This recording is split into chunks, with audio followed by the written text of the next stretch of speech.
वार्षिक परीक्षा के लिए विज्ञान और टेक्नोलॉजी का असाइनमेंट हम लेके आए हैं। मोस्ट इम्पोर्टेंट जो परीक्षा में पूछे जाते हैं हिंदी मीडियम, तो इस चैप्टर में से किस किस सेक्शन में आते हैं उस पूरा चैप्टर हम लेके आए। चैप्टर बाय चैप्टर का हम अध्ययन करेंगे। तो इस चैप्टर में सेक्शन ए में से एक क्वेश्चन आता है, तो हम यहाँ पर देखते हैं क्वेश्चन नंबर 1, सही विकल्प चुनकर उत्तर लिखिए। तो सही विकल्प वाले उत्तर आते हैं, तो सही विकल्प वाले उत्तरों में से हम लोग पहला देखते हैं। पहला दिया गया है, सही विकल्प चुनकर उत्तर लिखिए। पहला है 40 अंश यानी कि 40 सेल्सियस बराबर कितना केल्विन होता है, उसका आंसर हमको यहाँ पर बताना है। तो ऑप्शन ए है 298, ऑप्शन बी है 311, ऑप्शन सी है 313, ऑप्शन डी है 100। तो इनमें से कौन सा सही होगा? तो इसका ऑप्शन सी इसका आंसर सही है, बराबर ऑप्शन सी 313। क्वेश्चन नंबर 2 देखते हैं। तो क्वेश्चन नंबर 2 हमारे पास में है कि एक एटीएम बराबर खाली जगह पास्कल, एक एटीएम बराबर पास्कल। ऑप्शन ए में 1.01 गुणा 10 की घात 5, ऑप्शन बी में है 1.01 गुणा 10 की घात -5। ऑप्शन सी में देखते हैं तो 1.01 गुणा 10 की घात 6, ऑप्शन डी में देखते हैं 1.01 गुणा 10 की घात -6 घात है। तो इसका ऑप्शन ए आता है, क्या है? 1.1 10 की घात 5 घात इसका आता है। तीसरा प्रश्न देखते हैं, निम्न में से शुष्क बर्फ का अणुसूत्र क्या है? तो शुष्क बर्फ का अणुसूत्र यहाँ पर ऑप्शन ए CO2 यानी कि CO2 दिया है, G दिया है, फिर उसमें गैस यानी कि CO2, बी में दिया CO2 क्या दिया है, तो यहाँ पर L लिक्विड में दिया है, सी में दिया है CO2 S मतलब ठोस में दिया है, फिर दिया है CO2 दिया है AQ में दिया है, मतलब इसका आंसर आएगा सी। कौन सा आंसर आएगा? सी, ठोस रूप में कार्बन डाइऑक्साइड जो होती है वो बर्फ का अणुसूत्र है। चौथा प्रश्न देखते हैं, पदार्थ के कौन सी भौतिक अवस्था का निश्चित आकार होता है? Option A plasma, option B द्रव्य, option C gas, option D ठोस।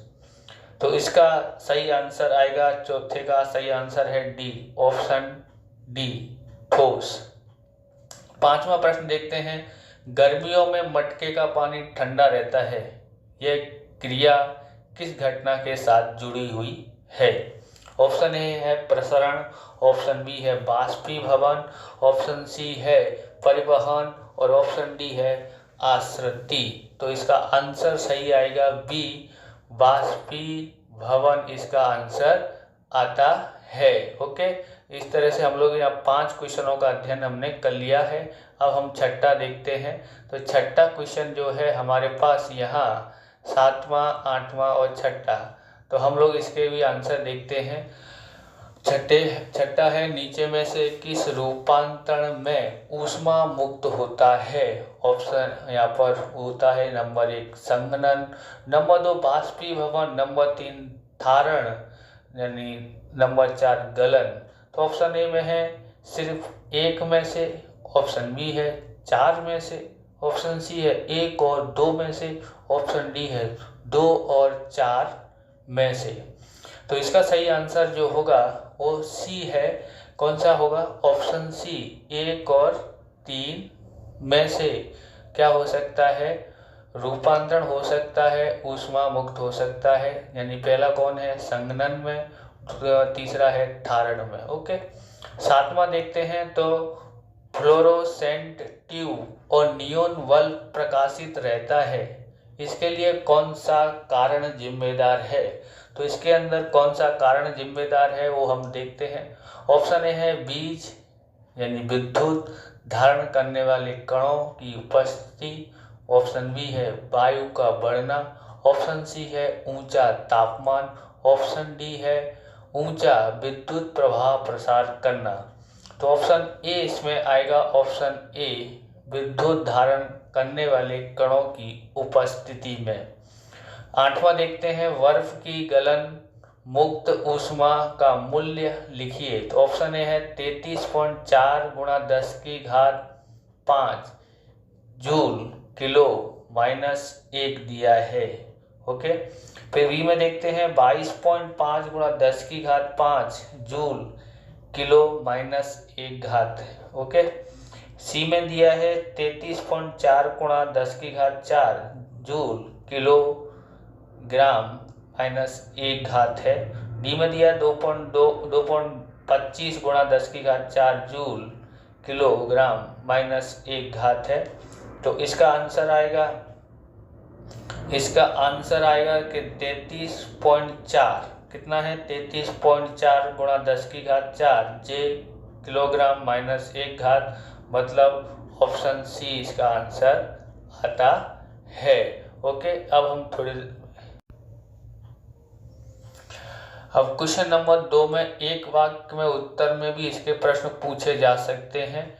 इसके लिए नंबर 1 है पीएनजी का पूरा नाम क्या है। पीएनजी का पूरा नाम हम यहाँ पर देखते हैं। तो पीएनजी का पूरा नाम देखते हैं,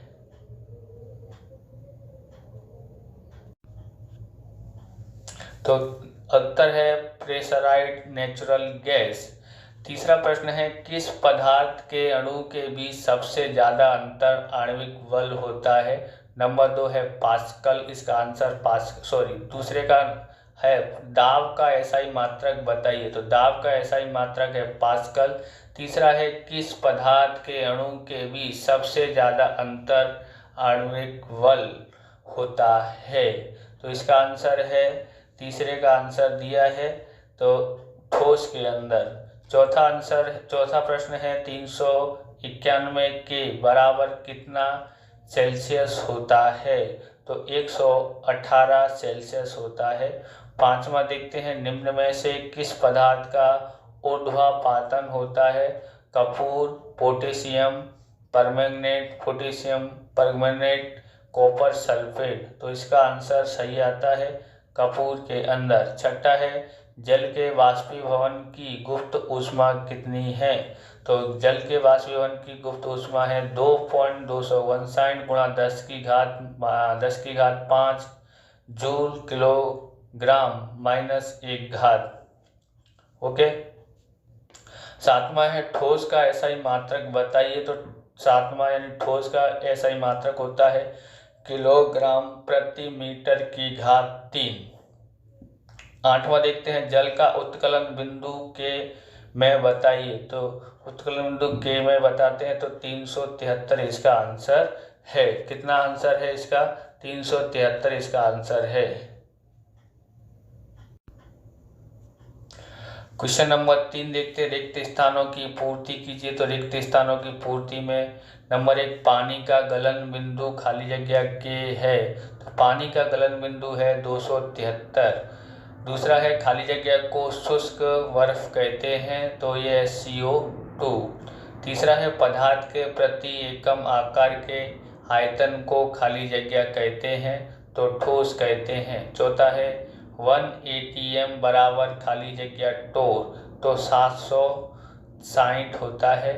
पांचवा है कमरे के तापमान में द्रव्य का वाष्पीभवन होने पर खाली जगह फैसला है।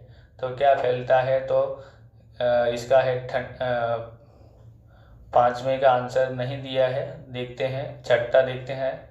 तो पांचवे का आंसर होगा ठंडक फैल जाती है। बराबर, कमरे के तापमान में द्रव का वाष्पीभवन होने पर खाली जगह फैलता है, तो यह है ठंडक। नंबर छठा है तापमान बढ़ने पर प्रसरण बहुत खाली जगह होता है, तो शीघ्र होता है।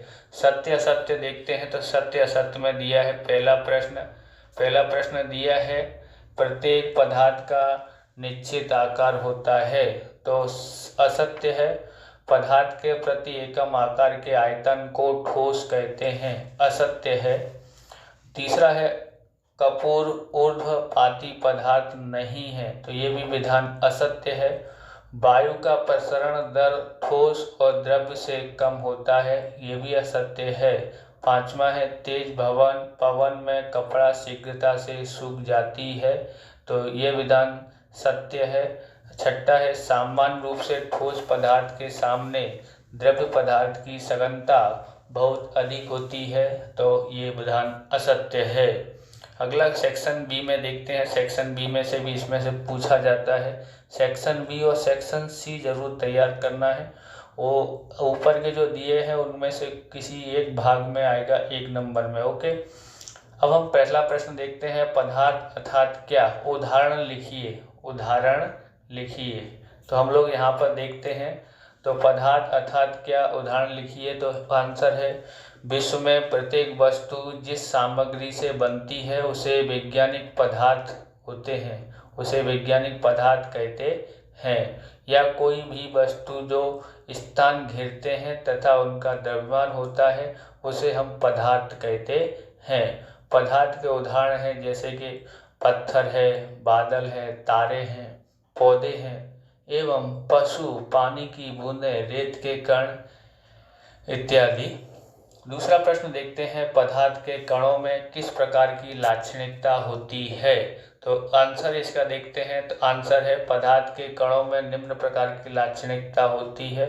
नंबर 1, पदार्थ एक दूसरे को आकर्षित करते हैं। नंबर 2, पदार्थ के कण निरंतर गतिशील होते हैं। तीसरा प्रश्न है गलन और गलन बिंदु अर्थात क्या? गलन का गलन बिंदु बताइए। आंसर है गलन यानी कि कोई पदार्थ अपनी एक निश्चित तापमान पर गलने लगता है तो उसे उस पदार्थ का गलन कहा जाता है। गलन बिंदु जिस तापमान पर ठोस पदार्थ एक वातावरण दाब पर द्रवावस्था में परिवर्तित हो उसे उस पदार्थ का गलन बिंदु यानी गलनांक कहते हैं। यहाँ पर देखते हैं चौथा, द्रव्य व्यवस्था पर तापमान परिवर्तन का असर बताइए। द्रव्य अवस्था आना चाहिए, गलत लिख गया है। तो द्रव्य अवस्था पर तापमान के परिवर्तन का असर बताइए। तो द्रव्य अवस्था पर तापमान के परिवर्तन का निम्न असर होता है। नंबर 1, यदि तापमान 0 डिग्री सेल्सियस हो तो द्रव्य ठोस बन जाता है। नंबर 2, यदि तापमान सामान्य हो तो द्रव्य में कोई परिवर्तन नहीं होता है। यदि तापमान 100 डिग्री सेल्सियस हो तो द्रव्य गैस बदल जाता है। द्रव्य किस में बदल जाता है? गैस में। पांचवा प्रश्न देखते हैं। नीचे दिए गए तापमान को केल्विन में बदलिए। तो पहला है 27 सेल्सियस है, फिर 250 सेल्सियस दिया गया है, तो उसमें हम 273 केल्विन जोड़ देते हैं तो अपने आप हमको केल्विन में आ जाता है। बराबर, कितना जोड़ना है? अगर सेल्सियस को केल्विन में बदलना है तो 273 जोड़ दिया जाता है। जैसे 27 है उसमें 273 जोड़ देते हैं तो 300 आ जाता है। 250 है उसमें 273 जोड़ देते हैं तो 523 आ जाता है। ओके, तो हमने इस तरह से देखा है। अब हम छठा प्रश्न देखते हैं। बाष्पीभवन अर्थात क्या? समझाइए। तो बाष्पीभवन अर्थात द्रव्य पदार्थ का तापमान बढ़ने पर अणुओं की गति ऊर्जा बढ़ जाती है और द्रव्य बाष्प रूप से गैसीय अवस्था में बदल जाते हैं, जिसे हम बाष्पीभवन कहते हैं।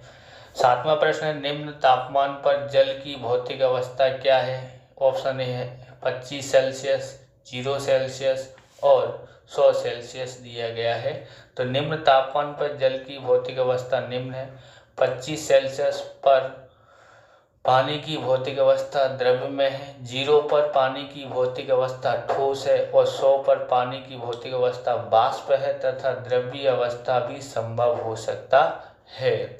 आठवां प्रश्न देखते हैं। उबलते हुए जल अथवा वाष्प में से जलने की तीव्रता किसमें अधिक महसूस होती है? कारण दीजिए। आंसर है 373 के अथवा तो 100 सेल्सियस तापमान पर भाप अर्थात वाष्प के कणों में उसी तापमान 373 के या फिर 100 सेल्सियस पर पानी के कणों की अपेक्षा अधिक ऊर्जा होती है, क्योंकि वाष्प के कणों में वाष्पीयकरण की गुप्त ऊष्मा के रूप में अतिरिक्त ऊष्मा अवशोषित करती है। यही कारण है कि उबलते जल की अपेक्षा भाप से जलने पर अधिक तीव्रता महसूस होती है। 9वां प्रश्न देखते हैं, बाष्पीभवन और उत्कलन। तो बाष्पीभवन और उत्कलन में नंबर 1 है, द्रव्य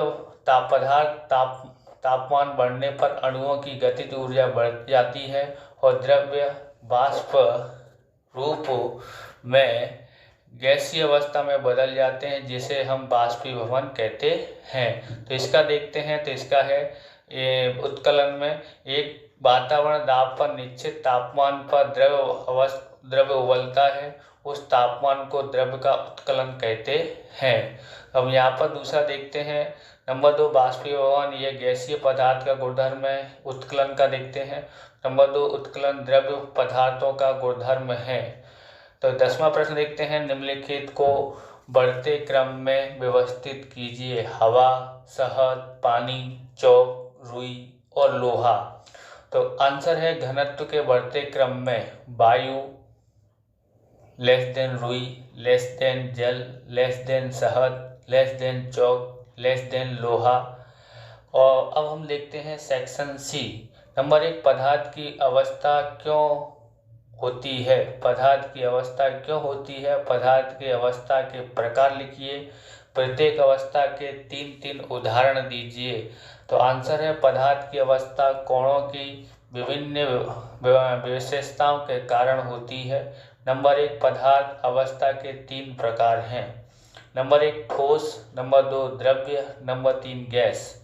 उदाहरण देखते हैं, नंबर 1 ठोस, ठोस लकड़ी, पत्थर, लोहा आदि। नंबर 2 द्रव्य, तेल, पेट्रोल, डीजल आदि। Number 3 gas, oxygen, hydrogen, nitrogen आदि।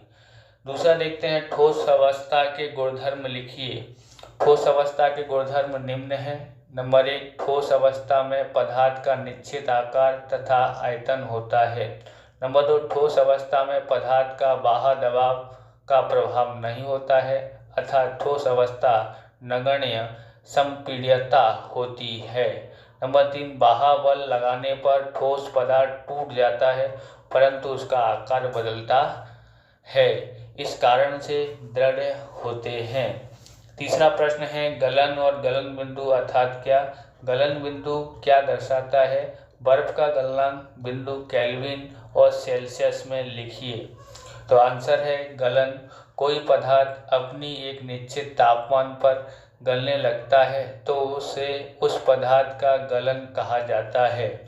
गलन बिंदु, तो जिस तापमान पर ठोस पदार्थ का एक वातावरण दाब पर द्रव अवस्था में परिवर्तन हो उसे उस पदार्थ का गलन बिंदु यानी गलनांक कहते हैं। गलन बिंदु क्या यह दर्शाता है कि किसी ठोस का गलनांक उसके कणों के बीच के आकर्षण बल के सामर्थ्य को दर्शाता है। देखते हैं चौथा, नीचे दिए गए तापमान के मूल्य को डिग्री सेल्सियस और केल्विन में बदलिए। तो पहला है 250 सेल्सियस दिया है तो 273 जोड़ दो तो आ जाता है, 100 में 273 जोड़ दो तो आ जाता है। ऐसी केल्विन का दिया गया है 300 केल्विन है तो हमको यहाँ 573 केल्विन है चौथे में, तो 273 घटा देते हैं तो 27 आ जाता है। 573 में 273 घटा देते हैं तो 300 सेल्सियस आ जाता है। पांचवा प्रश्न है, गलन गुप्त ऊष्मा समझाइए। तो बर्फ को गर्म देने पर वह पानी में बदलती है, जब तापमान अचल रहता है यह थर्मामीटर पर नोट नहीं होता है, इसलिए इसे गलन को गुप्त ऊष्मा कहते हैं।